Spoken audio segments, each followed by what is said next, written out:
Assalamualaikum warahmatullahi wabarakatuh. Saya Rana Sambarwati akan mempresentasikan tentang artikel ilmiah pengembangan masyarakat. Baik, di sini pengertian pengembangan masyarakat. Pengembangan masyarakat menurut PBB pada tahun 1956 adalah proses di mana warga masyarakat bersatu dengan pejabat pemerintah untuk memperbaiki kondisi ekonomi, sosial, dan budaya masyarakat untuk mengintegrasikan kehidupan masyarakat ke dalam kehidupan bangsa guna memungkinkan memberikan sumbangan secara penuh terhadap kemajuan bangsanya. Effendi tahun 2008. Jadi menurut PBB itu adalah kayak gimana warga masyarakat itu bersatu dengan pejabat pemerintah untuk memperbaiki kondisi. Selanjutnya, strategi pengembangan masyarakat.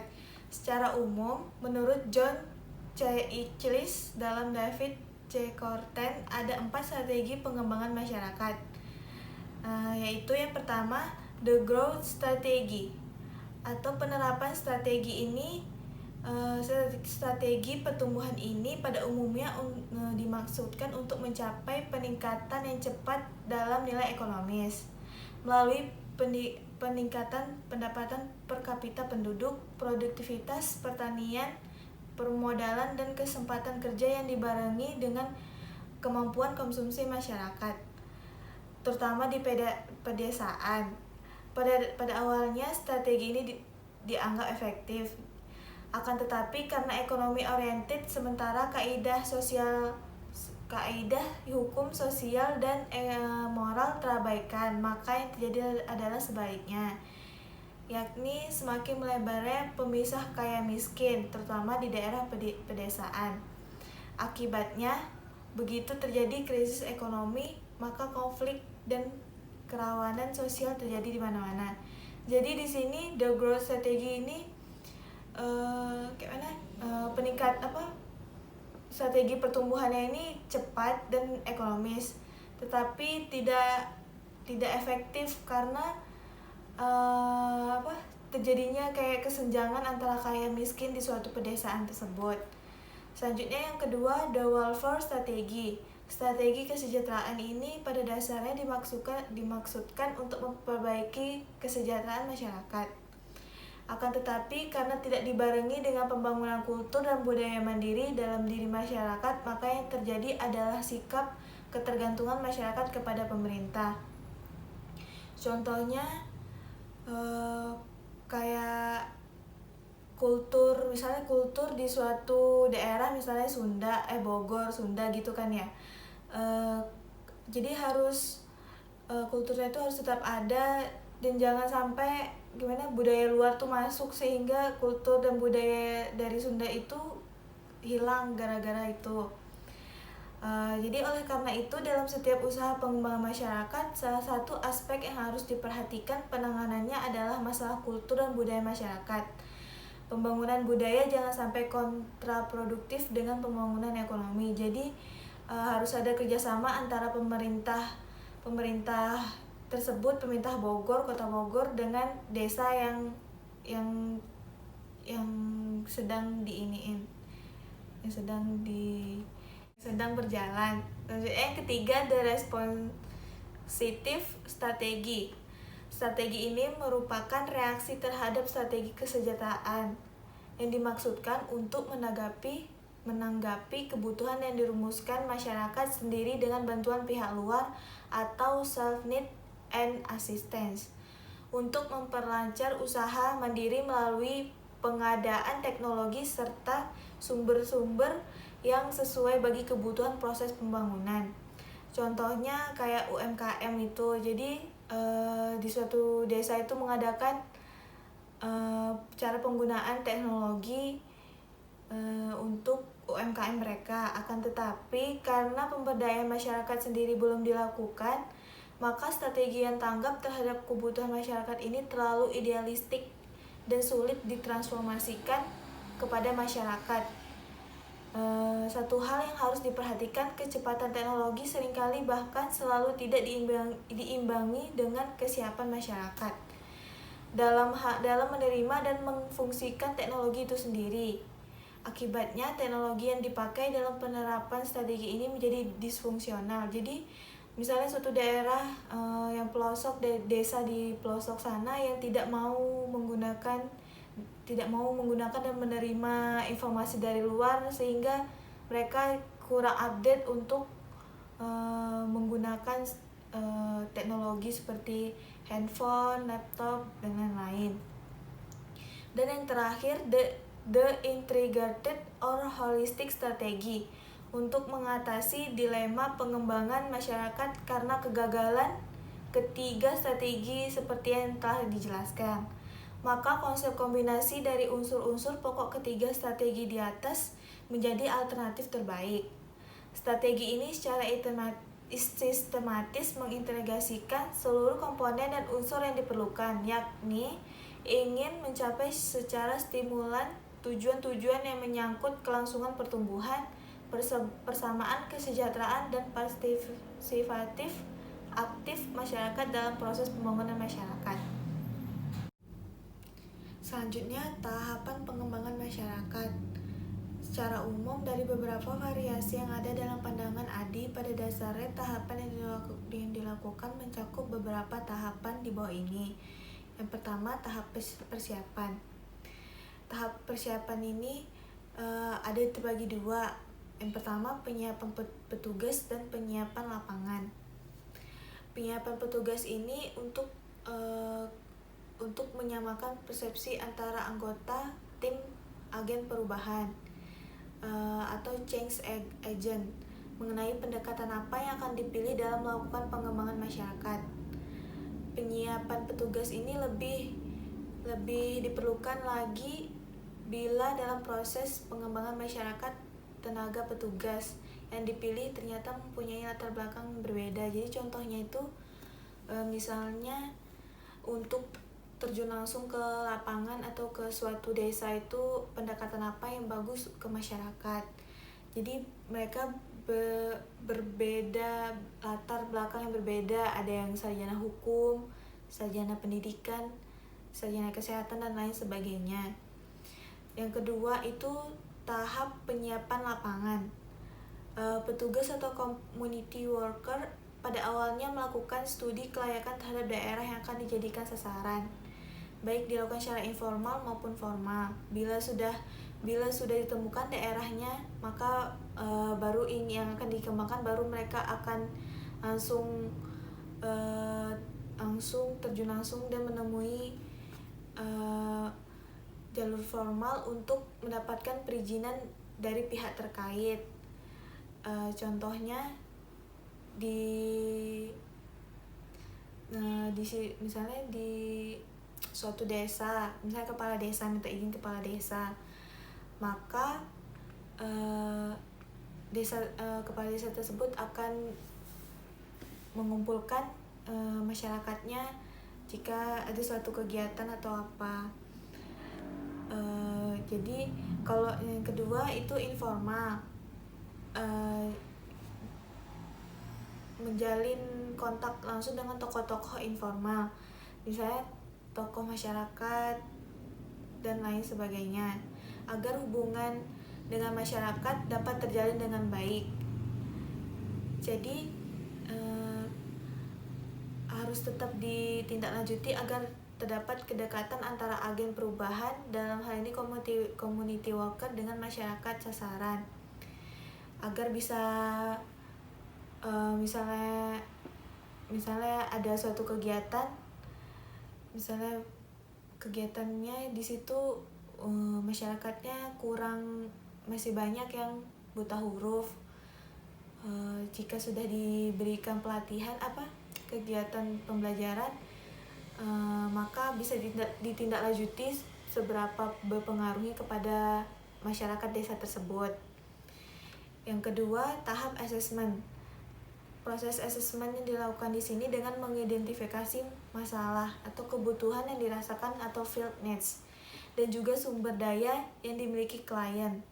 Dalam proses penilaian asesmen ini dapat pula digunakan teknik SWOT dengan melihat kekuatan, kelemahan, weakness, kesempatan, opportunities, dan ancaman threat. Dalam proses asesmen ini, masyarakat secara dilibatkan secara aktif agar mereka dapat merasakan bahwa permasalahan yang sedang dibicarakan benar-benar permasalahan yang keluar dari pandangan mereka sendiri. Di samping itu, pada tahap ini pelakuan perubahan juga memfasilitasi warga untuk menyusun prioritas dari permasalahan yang akan ditindaklanjuti pada tahap berikutnya, yaitu tahap perencanaan. Jadi, pada tahap assessment ini kita sebagai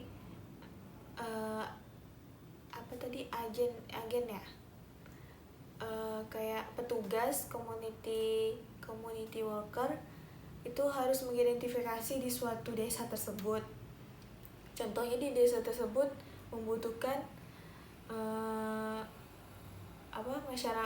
orang yang bisa membantu mereka dalam memecahkan masalah buta huruf, sehingga di sana jadi di desa itu tidak ketertinggalan pendidikan terutama tentang membaca.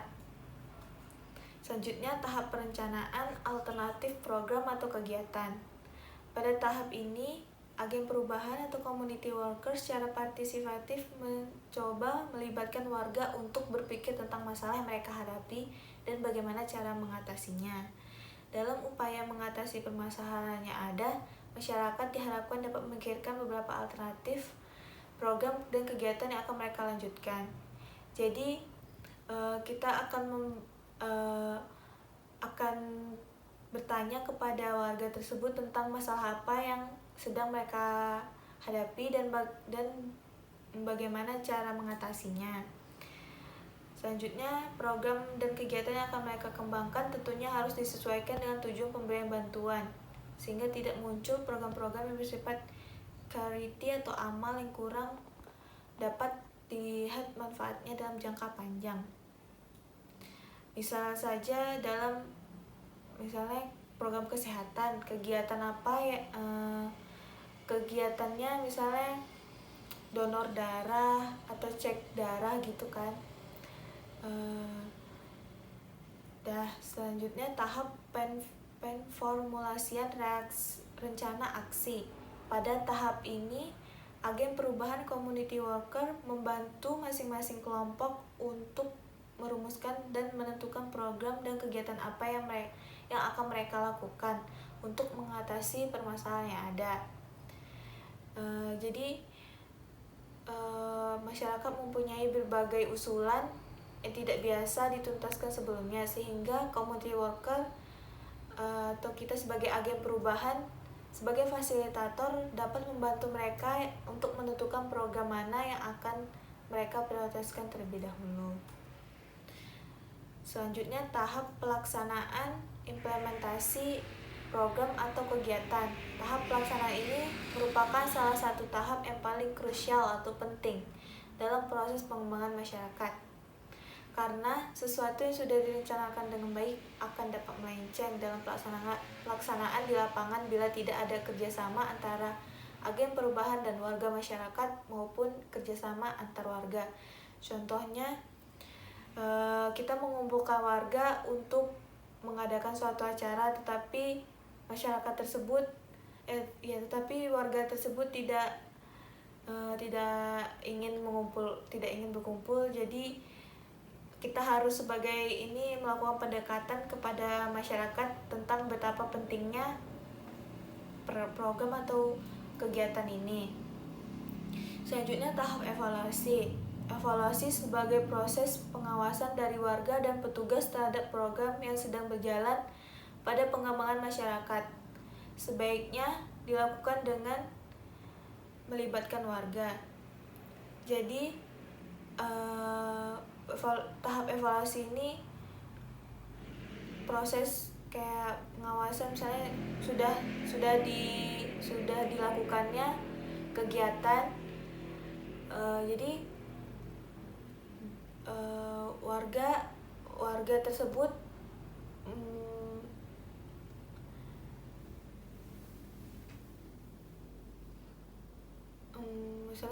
sudah melakukan kegiatan.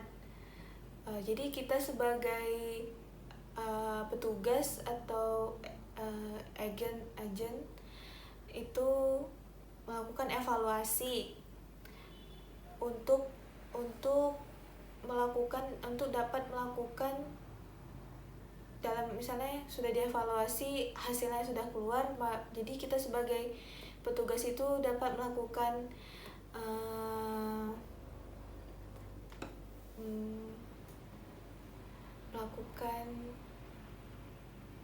apa yang kurang sehingga dapat dapat dalam waktu jangka panjang gitu loh. Selanjutnya tahap terminasi. Tahap ini merupakan tahap pemutusan hubungan secara formal dengan komunitas sasaran. Terminasi dilakukan seringkali bukan karena masyarakat sudah dapat dianggap mandiri, tetapi tidak jarang terjadi karena proyek yang harus dihentikan karena sudah melebihi jangka waktu yang sudah ditetapkan sebelumnya, atau karena anggaran yang sudah selesai dan tidak ada penyandang dana yang dapat dan mau meneruskan. Meskipun demikian, tidak jarang community worker tetap melakukan kontak meskipun tidak secara rutin. Apabila petugas atau community worker merasa bahwa tugasnya belum diselesaikan dengan baik. Jadi pada tahap ini bukan diputuskan bukan karena hanya sudah melebihi jangka waktu yang ditetapkan, tetapi juga karena ada anggaran juga, terus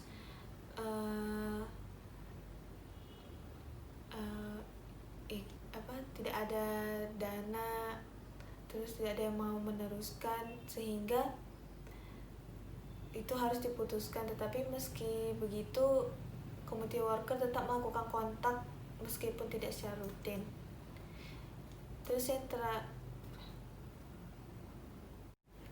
jadi kesimpulannya, pengembangan masyarakat dapat dipandang dari dua sudut, yaitu dalam arti luas berarti perubahan sosial berencana di mana sasaran pengembangan masyarakat adalah perbaikan dan peningkatan di bidang ekonomi, teknologi, bahkan politik dan sosial. Sedangkan dalam arti sempit berarti perubahan sosial berencana di lokalitas tertentu seperti kampung, desa, kota kecil atau kota besar. Pengertian dalam arti sempit ini dikaitkan dengan berbagai proyek atau program yang langsung berhubungan dengan upaya pemenuhan kebutuhan dan pengurusan kepentingan lokalitas atau masyarakat setempat, dan sepanjang mampu dilakukan oleh masyarakat itu sendiri. Terima kasih, presentasi sudah saya sampaikan. Lebih dan kurang mohon maaf. Wassalamualaikum warahmatullahi wabarakatuh.